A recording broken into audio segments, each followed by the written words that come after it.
Fall apart کی possibility کیوں نہیں ہے؟ کیونکہ مسئلہ یہ ہے کہ ایکسپیکٹیشن دونوں ممالک کی بہت مختلف ہے. ٹرمپ اور امریکہ، اور ٹرمپ ظاہر ہے ان کا جو بہت قریبی جو ایک سینٹر پوائنٹ ہے امریکن فارن پالیسی کا، جس پہ وہ کوئی کمپرومائز نہیں ہے، وہ ہے اسرائیل. تو اس صورت میں مسئلہ یہ ہے کہ نہیں چاہیں گے، امریکہ جو ہے وہ چاہ رہا ہے کہ بالکل ڈیل ہو جائے، ایران کو کچھ پیسے دیے جائیں اور ایران کے ساتھ کانفیڈنس بلڈنگ کی جائے، لیکن اس کے بدلے میں، کچھ دینے کے بدلے میں وہ کہہ رہے ہیں کہ ایران کو کہ بھئی وہ جتنا بھی انرچ یورینیم ہے وہ جو ہے وہ کسی انٹرنیشنل IATA کے یا کسی اور ملک کے حوالے کرے. یہ پہلے بھی ہو چکا ہے کہ جب سوویت یونین بریک ہوا تھا تو کچھ جو ممالک تھے سینٹرل ایشین ریپبلکس میں، جو انرچ یورینیم تھا، وہ انٹرنیشنل اٹامک جو ایجنسی ہے اس نے لیا تھا. تو یہ ایک برازیل اور برازیل نے کیا ہوا ہے حوالے، ساؤتھ افریقہ کا ہوا ہے حوالے. اس ایک سچویشن یہ ہے جی کہ ایران کو پیسے بہت درکار ہیں، ان کی معاشی حالت کوئی اتنی اچھی نہیں ہے، ان کو بالکل پیسوں کی اور اس کانفیڈنس بلڈنگ کی اور اس لنکیج کی، اس سمجھوتے کی ضرورت ہے. لیکن سوال یہ ہوتا ہے کہ کیا ان کے جو ریلیجس لیڈر ہیں، کیا وہ افورڈ کر سکتے ہیں کہ جو انرچ یورینیم ہے وہ حوالے کیا جائے اور بند کر دیا جائے پروگرام. اور اس پہ آ کے ہماری سوئی جو ہے وہ پھنس جاتی ہے، اور اس وجہ سے وہ ٹائمنگ کا ایشو ہے. وہ کہہ رہے ہیں کہ بھائی کرو، جلدی کرو، کوئی فیصلہ کرو کہ کدھر جانا ہے. ابھی تک تو جو انٹرنیشنل ایکسپرٹس ہیں ان کی اوپینین بھی یہی ہے کہ خمینی جو ہیں ریلیجس لیڈر، وہ بالکل افورڈ ہی نہیں کر سکتے کہ یہ اس قسم کا معاہدہ کریں جس میں اپنے انرچ یورینیم جو ہے وہ بالکل حوالے کر دیں انٹرنیشنل ایجنسی کے یا امریکہ کے. اس صورت میں کیا ہوگا؟ ظاہر ہے شروع بات کی تھی رضا نے کہ کیا تھرڈ ورلڈ وار کی گنجائش ہے. میرے خیال میں تھرڈ ورلڈ وار سے زیادہ یہ ہے کہ ایسکلیشن ہوگی، یہ کوئی حملہ بملہ بالکل کریں گے،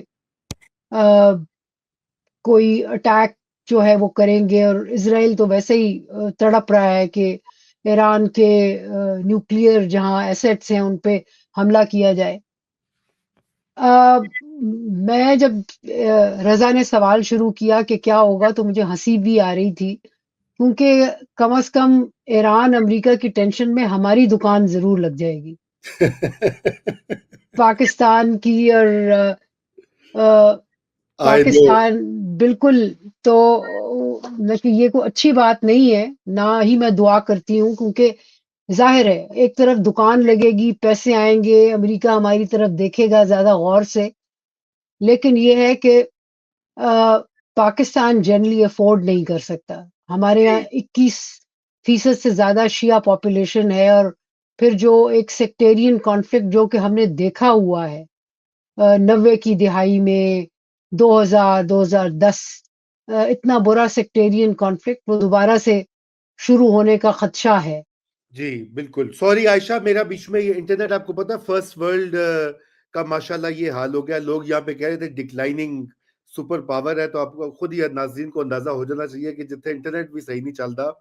اچھا، لیکن ڈاکٹر عائشہ وہ آپ کی بات درست ہے کہ پاکستان کا انفارچونیٹلی بڑی پرورس بات ہے، لیکن آپ کو پتا ہے پاکستان میں کچھ ایسے لوگ ہیں جو اس کی توقع کرتے ہیں کہ کوئی ہماری دکان دوبارہ چمکے، اور یہ اس لیے بڑی کلوزلی اس کو فالو کیا جا رہا ہے. میں تو آئی فلی اگری ود یو کہ پاکستان کے اندر اس کا اتنا شدید قسم کا فال آؤٹ ہو سکتا ہے انفارچونیٹلی. اس لیے ہمارے بھی انٹرسٹ میں یہ ہے کہ کوئی یہ ڈیل شیل ہو جائے، کوئی سمجھوتا ہو جائے. لیکن اگر بل فرض نہیں ہوتا تو آپ کے خیال سے ٹرمپ ایڈمنسٹریشن کیا اتنا بڑا، کیونکہ ٹرمپ یہ بھی تو کہتا رہا نا میں اینٹی وار ہوں، میں جنگیں نہیں شروع ہاں، کرتا. لیکن اس نے یہ بھی کہا ہے کہ جہاں اس کو استعمال کرنا پڑا، یوز آف فورس کرنی پڑی، تو وہ کرے گا.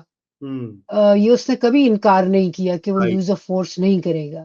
رائٹ رائٹ رائٹ تو اپنے اس پہ لیکن بڑی پاسبلٹی ہے کہ یہ ڈرانے دھمکانے کے بعد، کیونکہ دیکھیں اس وقت ہو یہ رہا ہے کہ کچھ لوگوں کا خیال ہے کہ بھئی اچھا اگر ایران کو کوئی کانفیڈنس بلڈنگ کی ضرورت ہے تو وہ جو ان کے پیسے سٹک ہوئے ہیں یا تو وہ پہلے وہ ریلیز کریں تاکہ ان کو لگے کہ آپ سیریس ہیں، تو پھر وہ آپ سے بات کریں. لیکن آئی تھنک اس پوائنٹ پہ ٹرمپ ایکسپیکٹ کر رہا ہے کہ پہلے وہ قدم اٹھائیں، پہلا قدم میں تو ہوں ہی بادشاہ، پہلا قدم وہ اٹھائیں، کچھ دکھائیں، پھر کچھ دینے دلانے کی بات کریں گے.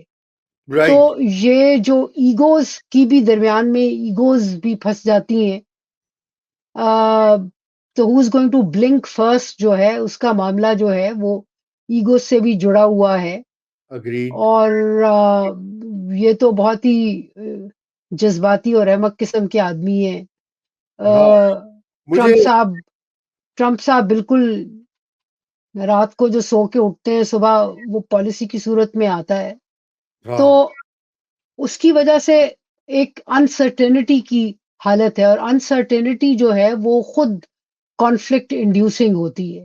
بہت یہ عمدہ آپ نے نقطہ اٹھایا. انسرٹنٹی کانفلکٹ انڈیوسنگ بھی ہوتی ہے، اور اکنامک اس کے جو اثرات ہیں وہ تو آلریڈی امریکہ ڈیل کر رہا ہے. یہاں پہ لوگ چیخ و پکار، وہ بیچارے ریٹائرمنٹ کی سیونگز، لوگوں کی پوری آمدنی وہ اس وقت داؤ پہ لگی ہوئی ہے. اچھا عائشہ، میں پہلے ہم بات کرے تھے چین کی، امریکہ کی، کہ وہ جو جمہوریت اور انسانی حقوق کے اوپر جو ان کا پریشر ہوتا تھا. تو میں اگلا جو موضوع ہے وہ پاکستان کے اندر ہائبرڈ نظام کے بارے میں، اور جنرل آصف منیر کی جو تقریر تھی وہ ظاہری بات ہے انہوں نے باتیں تو وہی دہرائیں پرانی. لیکن میں یہ بھی آپ سے چاہتا ہوں کہ پاکستان میں ایک سیاسی پارٹی اور ایک گروہ ہے، اس کا یہ خیال ہے کہ وہ ابھی بھی امریکہ کو قائل کر کے، مائل کر کے، منتے ترلے کر کے پریشر ڈلوا لے گا آرمی کے اوپر کہ آپ جو ہے اس سیاسی پارٹی کے بارے میں اپنی پالیسی بدل لیں. ابھی تک تو کچھ ہوتا دکھائی نہیں دے رہا، اور غالباً یہ اسی سے لنکڈ مجھے لگتا ہے کہ یہی جو بات ہے کہ یہ یوں تو امریکہ نے ہمیشہ ڈکٹیٹرشپ کو سپورٹ کیا پاکستان میں، لیکن اس بار تو خصوصاً ان کا کوئی یہ ہیومن رائٹس وغیرہ ان کی پالیسی کا حصہ ہی نہیں ہے. میرے خیال میں جی امریکہ کے لیے اس وقت ایک پولیٹیکل لیڈر کا اندر بند ہونا کوئی ایسا ایشو ہے بھی نہیں، انلیس کہ کوئی ضرورت پڑ جائے انہیں پاکستان کی اسٹیبلشمنٹ پہ پریشر ڈالنے کی. ابھی تو نہیں ہے، بلکہ آپ تو اس بات کو چھوڑے، عمران خان تو ان کے لیے سیکنڈری ایشو ہیں.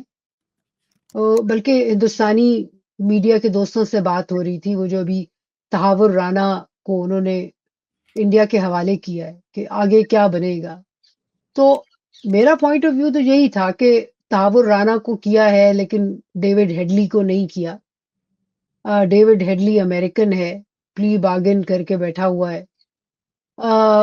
اصل مزہ تو وہی آئے پتہ چلے گا کہ اس کو کرتے ہیں یا نہیں کرتے. دوسری بات یہ ہے کہ مجھے تحاور رانا کو چاہے انہوں نے ایکسٹراڈائٹ کر بھی دیا ہے تو مجھے کوئی خاص پاکستان پہ پریشر انکریز ہوتا نظر نہیں آتا، کیونکہ پاکستان نے بھی سینگ اپنے اڑا رکھے ہیں.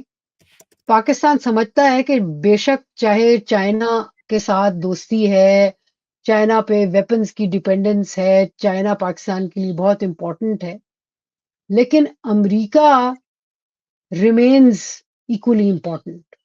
اور جو انڈیا کے ساتھ اسپیشلی انگیجمنٹ ہے پاکستان کی، اس کے لیے امریکہ ان کے لیے بہت، اس کو امریکہ کو نیوٹرلائز رکھنا پاکستان کے لیے بڑا ضروری ہے. اس کے لیے وہ امریکہ کے ساتھ بالکل اپنے تعلقات اور پھر یہ کہ دیکھیں نا امریکہ ادھر ادھر جنگیں بھی لڑتا ہے، کبھی مڈل ایسٹ، کبھی یوکرین، کبھی نکلتا ہے، کبھی گھستا ہے، کبھی تو یہ چھوٹے موٹے کام، اور پھر ایران والا ایشو اس سے پہلے بات ہو رہی تھی. تو یہ جو چھوٹے موٹے سودے ہیں، پھر یہ ہے کہ مڈل ایسٹ جو ہے وہ ایریا آف انفلوئنس ہے امریکہ کا. وہاں سے جو پیسے لینے ہیں، وہاں جو ریسورسز تھوڑے سے اٹریکٹ کرنے ہیں انسٹیٹیوشنلی نیشنلی، وہ سب چیزوں کے لیے امریکہ کے ساتھ تعلقات رکھنے ان کے لیے بہت ضروری ہیں اور یہ رکھیں گے.